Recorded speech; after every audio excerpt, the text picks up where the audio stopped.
Assalamualaikum warahmatullahi wabarakatuh.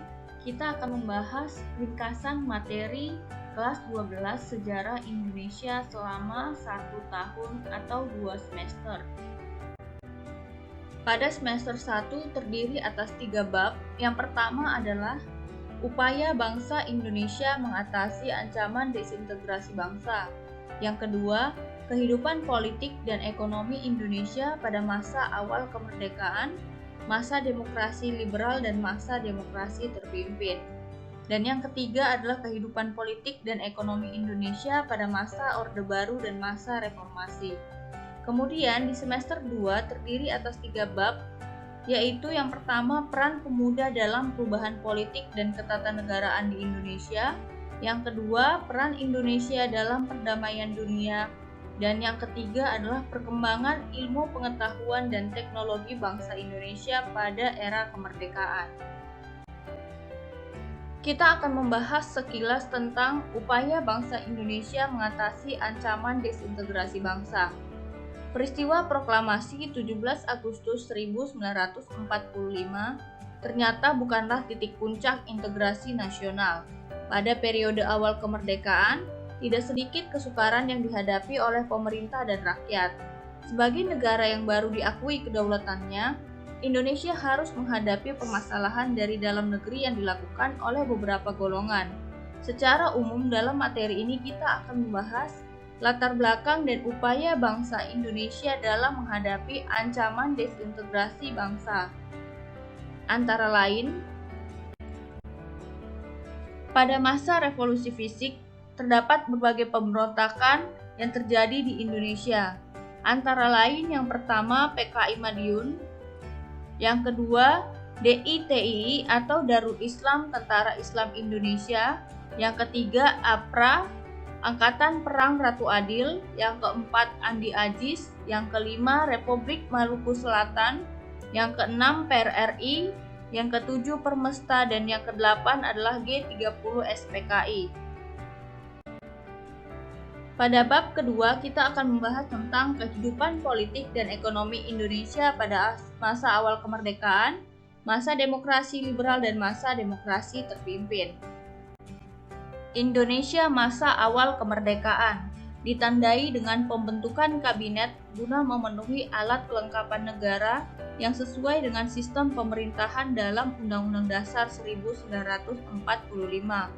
Yang kedua, Indonesia masa demokrasi liberal antara tahun 1950 sampai 1959. Dengan ciri menjalankan sistem pemerintahan yang bersifat parlementer yang liberal dan ditandai dengan pergantian kabinet.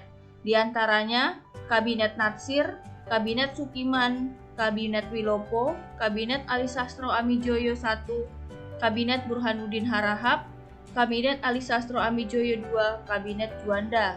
Adapun kebijakan ekonomi pada masa demokrasi liberal yang pertama Gerakan Benteng, yang kedua Alibaba, yang ketiga Mutual Security Act, yang keempat Gunting Syafruddin, yang kelima nasionalisasi The Javas Bank, dan yang keenam adalah rencana pembangunan 5 tahun. Indonesia masa demokrasi terpimpin ditandai dengan pembubaran konstituante, kembali ke Undang-Undang Dasar 1945 dan menjalankan sistem demokrasi yang semua keputusan dan pemikiran terpusat kepada pemimpinnya, yaitu Insinyur Soekarno. Dalam sistem ekonomi, menjalankan sistem ekonomi etatisme, artinya seluruh kegiatan ekonomi diatur dan dikendalikan oleh pemerintah. Yang ketiga adalah kehidupan politik dan ekonomi Indonesia pada masa Orde Baru dan masa reformasi. Berikut ini beberapa contoh kebijakan pada masa Orde Baru dan reformasi. Pada masa Orde Baru terjadi penyederhanaan partai politik, pelaksanaan pemilu, peran ganda atau difungsi ABRI, pedoman penghayatan dan pengamalan Pancasila, penataan politik luar negeri Indonesia. Dan pada reformasi kita akan membahas tentang pengembalian hak-hak rakyat baik dalam elit maupun rakyat pada umumnya, rakyat memperoleh haknya untuk berserikat, berkumpul, dengan mendirikan partai politik, organisasi, dan lembaga swadaya masyarakat. Kemudian kebijakan dan program kerja Presiden pada masa reformasi diantaranya yang pertama B.J. Habibie, yang kedua Kiai Haji Abdurrahman Wahid atau Gus Dur, yang ketiga Megawati Soekarno Putri, dan yang keempat Susilo Bambang Yudhoyono.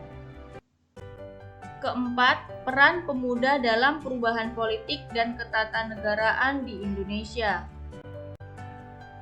Pada bagian ini, peran pemuda dibagi menjadi 3. Yang pertama, gerakan pemuda masa kolonial Belanda, diantaranya pelaksanaan politik etis, gerakan kebangsaan, gerakan kepanduan, gerakan pemuda setelah masa kemerdekaan, tokoh penggerak kaum muda dan pemikirannya, dan gerakan pemuda Indonesia pada masa pendudukan Jepang.